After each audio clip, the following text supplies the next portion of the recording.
Hello students. So we have started the chapter Preamble and the salient features of the Indian Constitution. In my online class I have already discussed. Today in short I will give you just a brief outline in my video. Indian Constitution is a retail and detailed constitution. Written and detailed.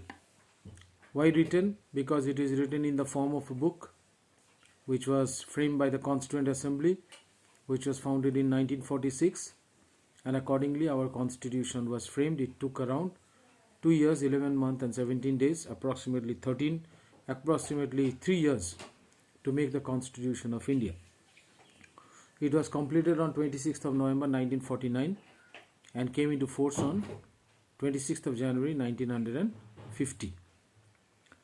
At present, we are having 395 articles, which is divided into 22 parts and 12 schedules, and 102 constitutional amendments. The Constitution of India is a detailed one. There are several reasons behind it. First of all, the functions and powers of the three organs, that is the legislative, executive, judiciary. Then the special provisions regarding the scheduled castes, scheduled tribes, special areas, language, protection of, already we have said, scheduled caste, scheduled tribe, directive principle of state policy, emergency provision, fundamental rights, election commission, UPSC, everything is mentioned in detail. The Public Service Commission, everything is mentioned in detail. The center-state relation. The main reason is, first of all, that all these things are mentioned in detail. Apart from this, ours is a single constitution. In the United States has its own constitution. Along with that, every state have its own constitution. But in India, we have a single constitution. As a result, it has become so lengthy. Next, it is a self-made and enacted. As I said, that why self-made? In 1946, under the Cabinet Mission Plan, its first session was held on 9th of December, in which Dr. Sachidananda Sinha was the acting president, and just one day later, Dr. Rajendra Prasad was elected as the permanent president of the Constituent Assembly. So this Constituent Assembly then made a drafting committee, and accordingly the drafting committee's responsibility was to make the constitution, and finally it was enacted. All of you know what is the meaning of enacted constitution. When a constitution is framed by a particular body, it is known as enacted, and when the constitution has developed of its own, it is known as evolved constitution.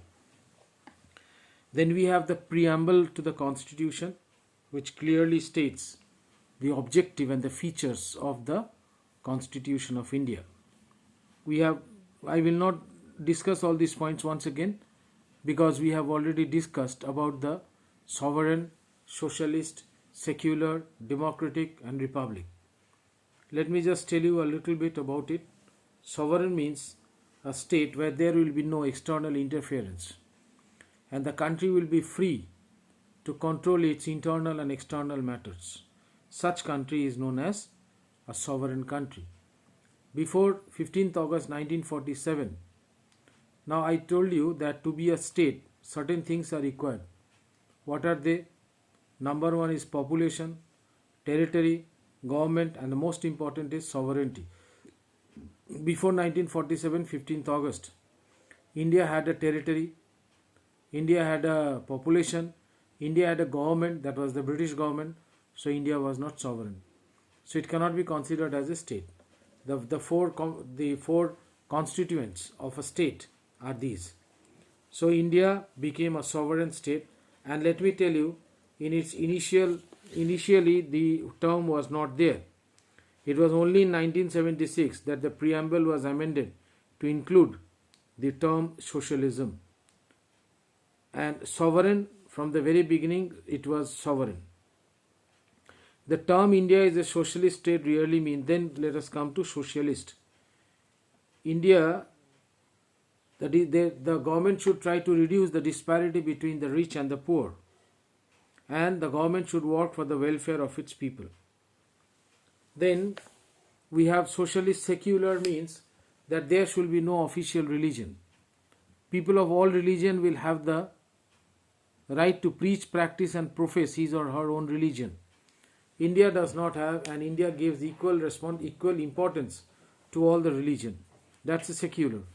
Democracy means the power lies in the hands of the people. The real power is in the hands of the people. It is the people who elect their representative. And last is the republic. Republic means the head of the state must be an elected one. India is a republic. America is a republic. But Britain is not a republic, because in Britain there is monarchy which is hereditary. So hereditary which is monarchy which is hereditary cannot be considered as a republic. So next we move on to India is a republic we have done. Then India is a union of state. Article 1 of the Constitution states that India, that is Bharat, shall be a union of state. It does not describe India either as a federation or a unitary state. This expression indicates two important facts. That first, that India union is not the result of voluntary agreement. Now let me tell you, federation are of two types. One is known as coming together and is holding together. America is an example of coming together. In America, there are 50 states. They have voluntarily joined together. And India is a holding together. That means all the 28 states are held together and no one has the right to secede from it. No one can break away from this group. Next, we have a federal structure and a Unitarian spirit. Now, India is neither a purely federal nor pure unitary. India is a mixture of federalism as well as unitary. Scholars describe India, especially Casey Ware, says India as a quasi-federal state. That means it is neither a pure federation nor a pure unitary. So, a federation, what are the features of federation that exist in India? The Constitution of India provides for a division of power between the center and the state. A written and a rigid constitution, these are the features of a federal.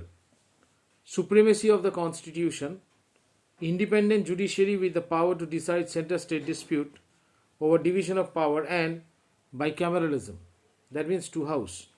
However, providing a very strong center, common constitution, single citizenship, emergency provisions, common election commission, common all India service, the constitution clearly reflects the unitary spirit. So in India, we have certain federal features as well as certain unitary features. So that is why India is not a pure federal nor a pure unitary. India is a mixture of federal structure with a Unitarian spirit. Then, mixture of rigidity and flexibility. What does it mean? That flexible constitution is one where the process of amendment of an ordinary bill and a constitution amendment bill will be same. Whereas a federal country is one where the process of amending the constitutional amendment is very difficult and it is totally different from that of the ordinary bill. In a flexible constitution, ordinary and constitutional amendment can be passed in the same manner.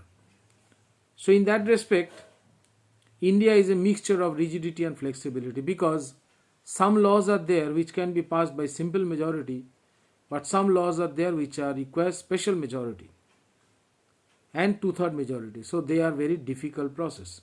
So the process of passing an ordinary bill and passing of constitutional amendment bill is not same in India to some extent. Now, two special method of amendment of Article 368 in India, there are three methods of amendment. One is by simple majority. That means if one is more, then it is taken for granted. Two-third majority means both the houses of the parliament will have to pass it by two-third majority. And special majority means both the houses of the parliament will have to pass it by two-third majority, plus more than 50% of the state legislatures must ratify it. So today we will do up to this. Next day we will start from the fundamental rights. Till then, all of you please go through the video and read the chapter thoroughly. It will help you to understand. Goodbye.